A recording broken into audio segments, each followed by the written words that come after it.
I was recently having a conversation with someone who is in a government agency that pretty much needs a complete overhaul. And when we looked into it, the real issue is one of leadership. Surprise, surprise. Now, what we're going to be discussing today is like a bull's eye to the heart of what's going on in that agency. And when you have people in leadership who refuse to lead by principles, what do you end up with? Oftentimes, you end up with an agency or even a nation in chaos. Well, let's talk about what that looks like for your journey as a new or aspiring politician. I'm Dr. Lisa Ann Chung, a political leadership strategist, author of the book Political Change, and president for Kenley College, where we provide leadership training and strategy for new and aspiring politicians.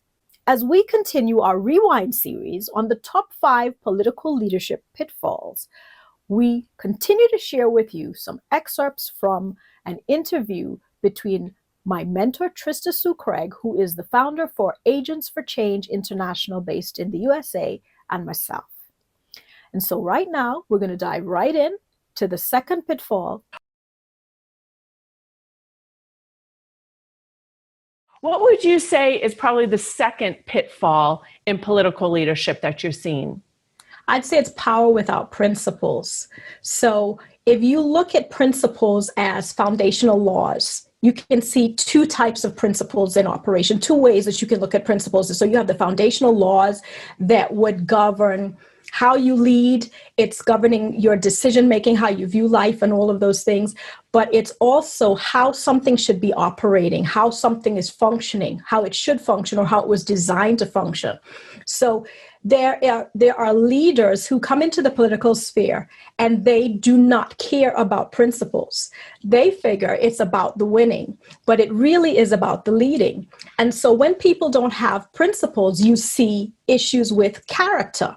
And I'm sure that some of the people who are following what you do with Agents of Change are aware of some of those key tests that we face in character, and politicians will be no exception. They'll face tests of appetites, the sex, the drugs, the drink, food, those kinds of things.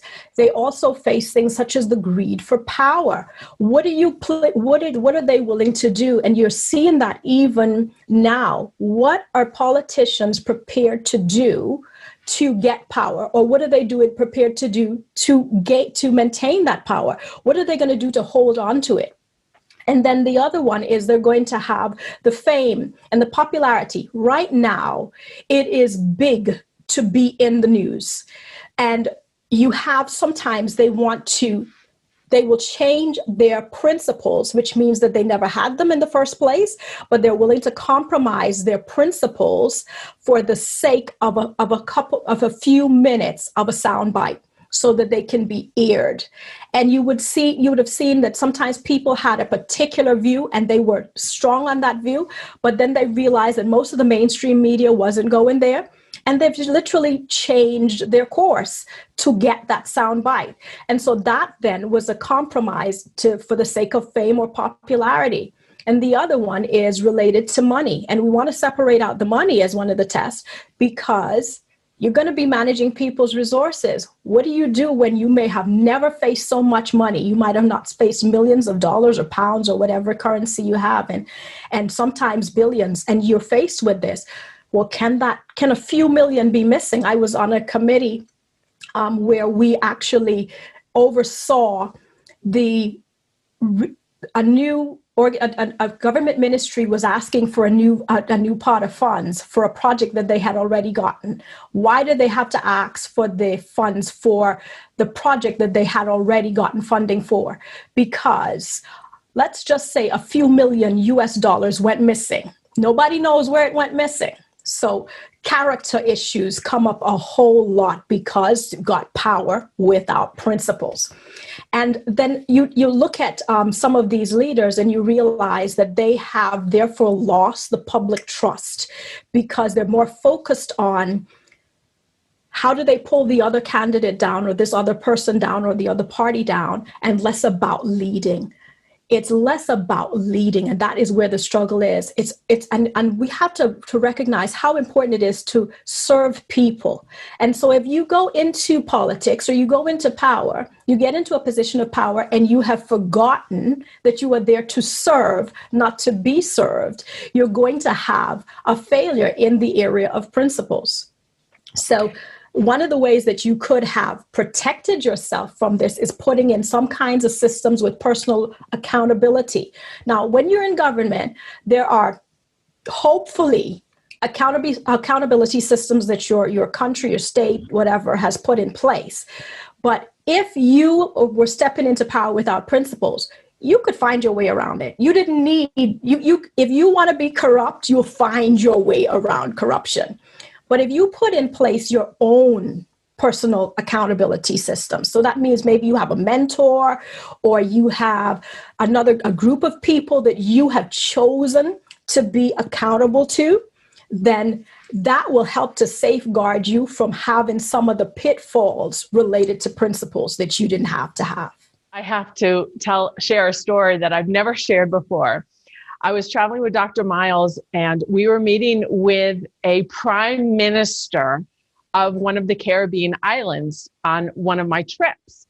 And each time he landed in a country, he always requested to meet with the prime minister, the parliament head, whatever it was.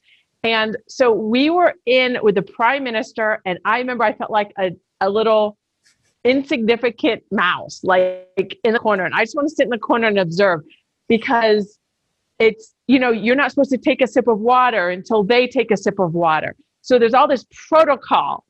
And I have to tell you, in America, we don't have a lot of protocol. And so I was very nervous, and I sat there. I didn't move a muscle. And Dr. Miles Monroe was engaging with the prime minister. And then I didn't know he was going to do this. And Dr. Miles says to the prime minister, "Do you mind if I engage with one of my delegates," meaning us, and they could ask you a question? He goes, "Sure, that's great." So he looked at me, "Trista, do you have a question for the prime minister?" And I was like, yes, of course I do.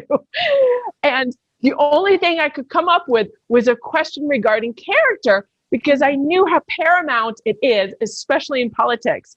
And I said to him, "Sir, do you find it very challenging to operate with character in the position that you are in?"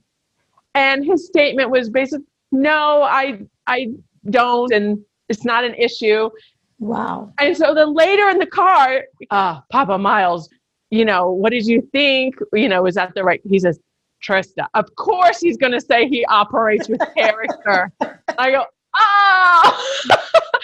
you're right. So in essence, it's not what they say, but we watch their actions. There you go. What are they doing? And I got to tell you, there's a lot of stuff coming up. And like there's that saying, whatever's done in the darkness will be brought out into the light. It's just a matter of time. There you go. That's all it is. So everything we do needs to be done with the highest standards of integrity, because it will come out, especially in politics. You have whole teams of people looking for dirt, scouring for it. They vet you before you even say you're going to go into office because of that.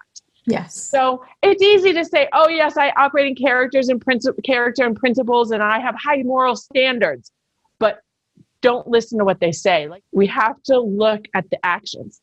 The issue of politics without principles is such a big one that I have an entire section in my book called Principled Leaders Wanted. If you haven't gotten a copy of this book, go and get it now. I'll put a link to it in the description box. And you can even get a copy for someone else, maybe another political leader that you think needs to understand how to practically walk out principled leadership as they lead or govern where you are. As a new or aspiring politician, I don't want you to miss the connection between principles and power, because it's not just that you know the information, it's what you do with the information when it matters most. Well, that's all for today, folks. I look forward to you joining me for the third in this series on the top 5 political leadership pitfalls. Bye for now.